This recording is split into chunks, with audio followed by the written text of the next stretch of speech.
Estamos en Berlín, en la capital de Alemania, con la viceministra de Relaciones Exteriores de Cuba, la viceministra Ana Yancy Rodríguez Camejo. Bienvenida, gracias por esta entrevista con Deutsche Welle. Sabemos que lleva una agenda muy apretada, ha estado en Ginebra, ha estado en Bruselas, ahora está aquí en Berlín. Y aquí en Berlín se ha encontrado con diversos partidos, Die Linke, el partido de la izquierda, pero también con los más conservadores, la CDU, el partido del canciller Merz, el canciller alemán. ¿Cómo ha sido el ambiente? ¿Ha encontrado una mayor solidaridad por parte de los partidos alemanes con Cuba? ¿Hay un sentimiento en común ahora?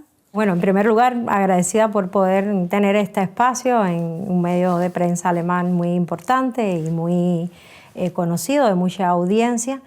He estado en varias ciudades, como decías, en Ginebra, en una conferencia internacional sobre medidas coercitivas unilaterales, una amplia agenda también en Bruselas, con la Unión Europea y con las autoridades belgas.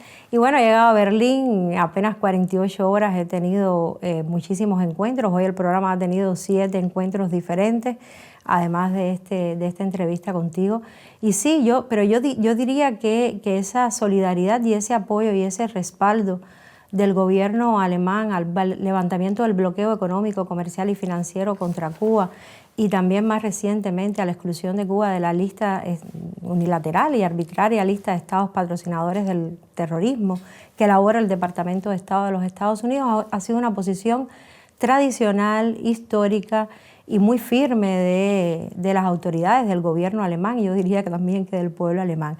Y yo creo que es un punto en común de las diferentes fuerzas políticas alemanas. Yo he tenido la oportunidad en estas 48 horas de reunirme con todas, creo que todo el espectro político, la izquierda, la derecha alemana, con todos los partidos, con la Comisión de Centroamérica, también el grupo que atiende Centroamérica, con el vicepresidente del Parlamento, con el vicepresidente del Parlamento, pero bueno, te reitero, con todas las fuerzas políticas, y todas tienen un punto en común y transversal, que es precisamente el apoyo al derecho internacional. Ahora, viceministra, estamos en un contexto político, geopolítico de muchas tensiones, una guerra en Irán, vimos la intervención militar en Venezuela.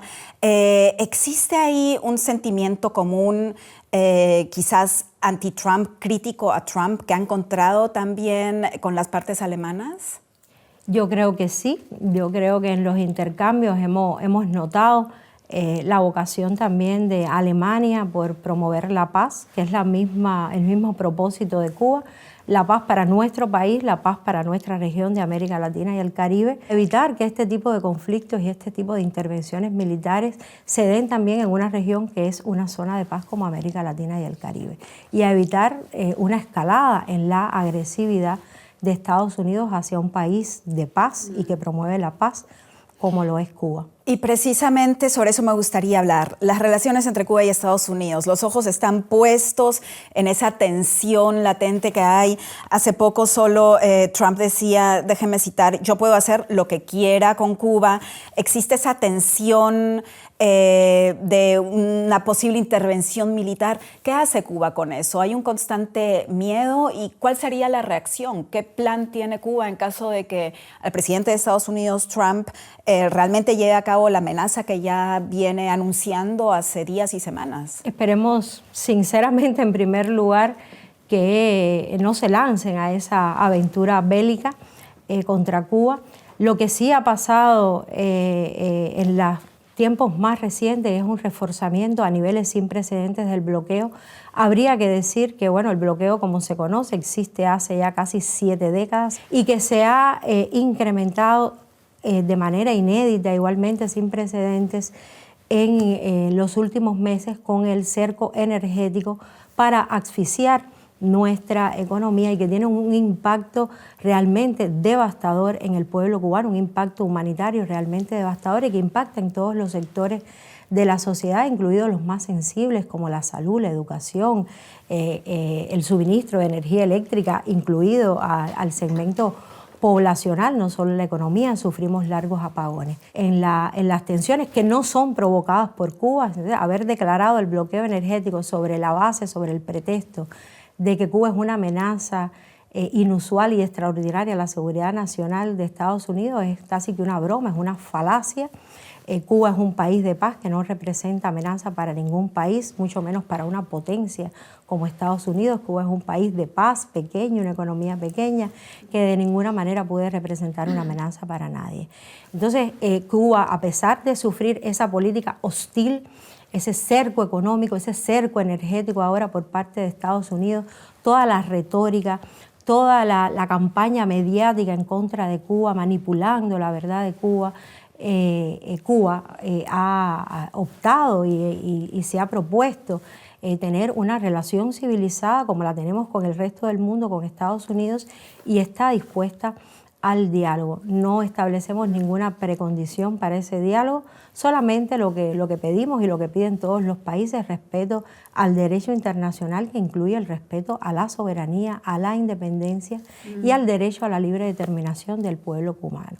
Pero estamos dispuestos a hablar de cualquier tema y evitar una escalada en este diferendo y una agresión militar que no es conveniente para el pueblo cubano, pero tampoco lo sería para el pueblo norteamericano, no lo sería para la región y no lo sería para el mundo. Claro, sería una crisis más en el mundo, realmente no sería nada positivo para la situación geopolítica en la que estamos en el planeta en estos momentos, pero si es que se diese eso, si no se llega a un diálogo, como en muchas ocasiones hemos visto que no se ha llegado con el actual presidente de Estados Unidos, ¿hasta qué momento puede resistir Cuba? Puede resistir hasta el último minuto y hasta el último aliento de cada cubano y cubano patriota. Cuba ha demostrado mucha resistencia creativa, mucha resiliencia para enfrentar las adversidades. El bloqueo tal vez no es una guerra con una bomba, pero es una guerra diaria contra la subsistencia y la supervivencia del pueblo cubano. Y ahora además la crisis energética. La crisis energética, el cerco energético, las adversidades y todo el drama que eso trae en la vida diaria del pueblo cubano, y hemos mostrado resistencia y resiliencia. Y también nos hemos preparado para, llegado el caso, que queremos evitar, que hemos insistido en evitar, que hemos mostrado toda la disposición para un diálogo serio, un diálogo civilizado como lo tenemos con todos los países del mundo, pero si ese momento llegara, si esa aventura bélica llegara, estamos también preparados para enfrentarla, para resistir con determinación. Y en el diálogo que menciona, ¿qué parte está dispuesta Cuba a traer también sobre la mesa, precisamente para que no se lleguen a crisis mayores y que, como usted menciona, se puedan resolver situaciones mediante el diálogo, mediante la diplomacia? Bueno, Carolina, hemos expresado, nuestro presidente, nuestro ministro de Relaciones Exteriores lo ha dicho. Nosotros ha habido algunos contactos, algunas conversaciones iniciales, en primer lugar para identificar cuáles pueden ser aquellos temas fundamentales o aquellos temas más contenciosos de la relación bilateral, entonces poder determinar cuáles son las acciones que tenemos que tomar por ambas partes para resolverlo, y en una tercera etapa identificar cuál es la voluntad política y la disposición que tienen ambas partes para llegar a acuerdos concretos y acciones concretas. La voluntad de Cuba está ahí, la hemos expresado de manera reiterada, no es nueva, no es de ahora, y la hemos repetido y reiterado en esta oportunidad. Sí me gustaría agregar que en esta relación hay que ver las asimetrías también. No es Cuba quien agrede a Estados Unidos, Cuba es víctima de la agresión diaria de Estados Unidos con ese bloqueo reforzado, con este cerco energético, con ese intento de asfixiar a nuestra economía. Entonces, poner condiciones a Cuba de qué Cuba tendría que hacer realmente es algo difícil de entender y mucho más difícil de aceptar. Pero entendiendo eso y entendiendo esa asimetría y que Cuba no es el agresor, Cuba es la víctima de ese cerco y de esa hostilidad y de esa política agresiva de Estados Unidos, hemos dicho que estamos dispuestos a hablar de todos los temas sobre la base del respeto mutuo, de la soberanía, de la reciprocidad, del beneficio mutuo, en cualquier acuerdo que se pueda llegar, y los únicos puntos que no negociamos y que entiendo no negocia ningún país soberano es su derecho a la libre determinación, a escoger su sistema económico, político y social, y también a decidir sobre su liderazgo. Eso no está en la mesa de negociaciones. Realmente es un momento dramático para el pueblo cubano mientras estas conversaciones suceden. Claro, después de años de la pandemia, del bloqueo, el embargo, ahora la crisis energética, el pueblo cubano está saliendo a las calles a protestar todos los días. ¿Qué puede hacer el gobierno cubano para ayudar? ¿Cuáles son los planes? ¿Cuáles son las herramientas que se tienen? Bueno, el gobierno cubano en estrecha unidad con su pueblo se reinventa cada día. Te he hablado del concepto un poco también de la resistencia creativa y de la resiliencia. Trabajamos sobre base de prioridades, sobre planificar mejor lo que hacemos en nuestra economía, sobre orientar esas prioridades a los sectores que impactan en todos los demás sectores de la sociedad y que son los más atacados, como por ejemplo el sector energético. Te puedo comentar que Cuba ya está siendo capaz de producir casi el 50% del petróleo que consume la economía nacional, y hemos apostado también fuertemente por avanzar en el tema de las energías renovables. Hemos instalado en un año casi 50 grandes parques solares fotovoltaicos. En un corto periodo de tiempo, en ese año, hemos incrementado la participación de las energías renovables. Claro que las hay insatisfacciones, reclamos de la población que también puede pedir una mayor eficiencia, a la cual estamos abocados también en la gestión del gobierno, porque no somos perfectos. Pero también habría que recordar que el propósito del bloqueo y el propósito de este sistema tan agresivo de medidas coercitivas unilaterales es precisamente causar esta desesperación, es causar descontento. Bueno, lo dijo Lester Mallory, un subsecretario de Estado, en el año 1960, abril de 1960, reconoció, son documentos que se desclasificaron, que no hay una oposición real en Cuba, que no hay una oposición que se oponga a Castro, y que entonces lo que hay es que crear desesperación, descontento mediante la asfixia económica para provocar el derrocamiento del gobierno. Entonces, con estos temas tenemos que también verlos desde esa visión, porque hablar de protestas en Cuba realmente es algo un poco manipulado, políticamente manipulado, porque las insatisfacciones de la población, lo que la población puede expresar legítimamente para crear un ambiente de mejor, menos burocratismo, mejor funcionamiento de nuestro gobierno para atender precisamente todas las necesidades del pueblo cubano. Eso es legítimo, eso es loable, y tenemos mecanismos de participación para atender todo eso.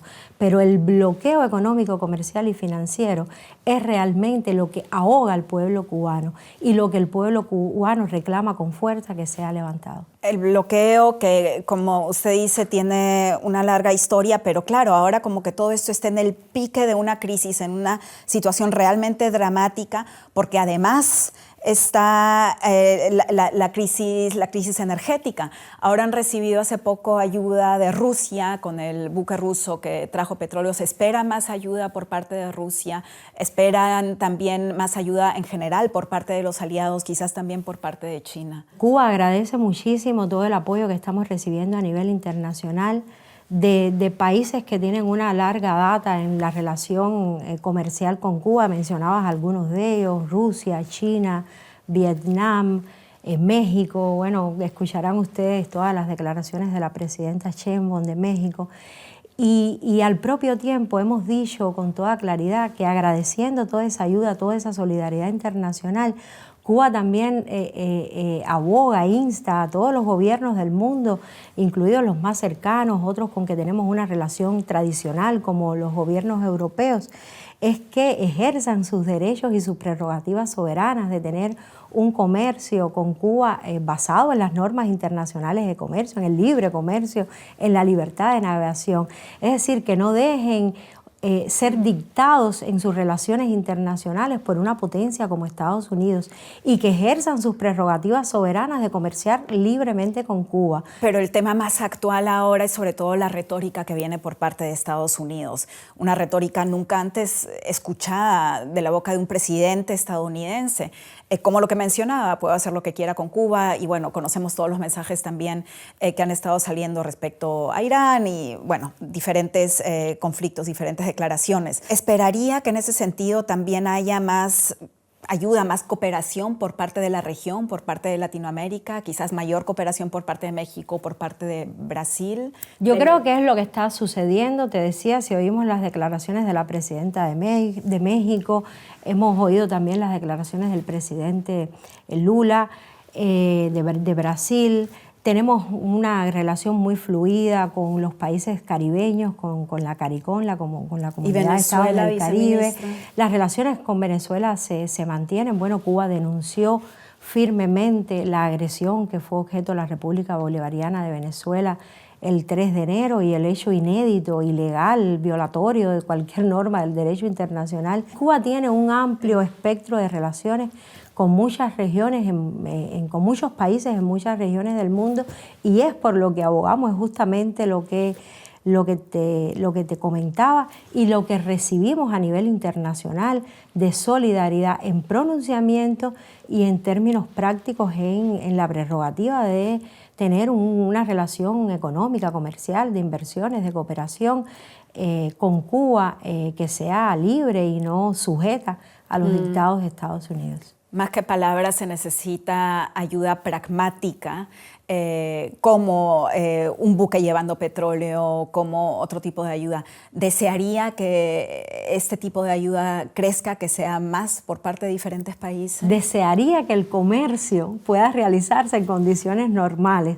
porque cuando hablas ayudas parecería que Cuba siempre va a vivir de ayuda o que vive de ayuda, lo que no es el caso. Agradecemos la solidaridad internacional, agradecemos la comprensión que han tenido diferentes países, diferentes gobiernos. Tú mencionabas, yo te puedo reiterar algunos: China, Rusia, Vietnam, México, otros países africanos, caribeños.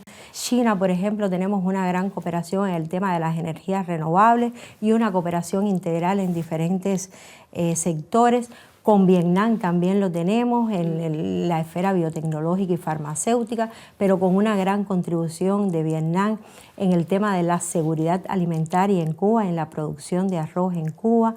Con Rusia también tenemos diferentes proyectos comerciales, económicos, de cooperación en diferentes sectores, incluido el sector energético y el suministro de combustible, y así te puedo ir citando. Con México existe mucha cooperación, diversos países con los que Cuba mantiene ese tipo de relación, que es la que debe darse con todos los países. Una cooperación, por ejemplo, también como la que hubo en aquel entonces con el expresidente Obama, que vaya un poco en esa dirección también. Bueno, justamente la época, los 2 últimos años del mandato del presidente Obama demostró que una relación civilizada, respetuosa y mutuamente beneficiosa es posible.